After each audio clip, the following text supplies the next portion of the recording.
বাহ, অতি সুন্দর চিত্রকর্ম, মনে হইতেছে স্বয়ং জয়নুল আবদিন নিজে আসছে। আরে কি যে বলেন মজিদ ভাই, কার সাথে যে কার তুলনা করেন? উনি কত মহান চিত্রশিল্পী। লজ্জা পাও কেন? খুবই সুন্দর ছবি আঁকছো। উনিও শিল্পী, তুমিও শিল্পী। শিল্পীর কিন্তু এখন ভাত নাই মজিদ মিয়া। মানুষ ভাত খাইতে টাকা পায় না, রং ঢং করবো কই থেকে? বাদ দাও বাদ দাও, এইসব বাদ দেয়া তুমি ভাই বিদায় হও। তুমিও বাঁচো, আমিও বাঁচি। মানে মানে কি? মানে করতেছো কেন? হ্যাঁ, তোমার এখানে আনছি আলপনা করার লাগিয়া, আর তুমি কি করতেছো? তুমি মাইয়া মানুষের মুখ রাখতেছো। হ্যাঁ, হজমও করতেছো মিয়া।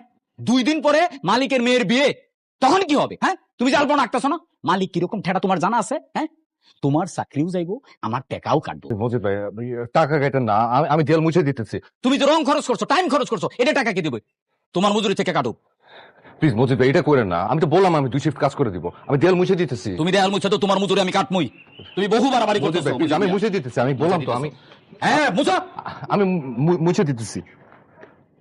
এই ছবিটা এখানে কে গেছে?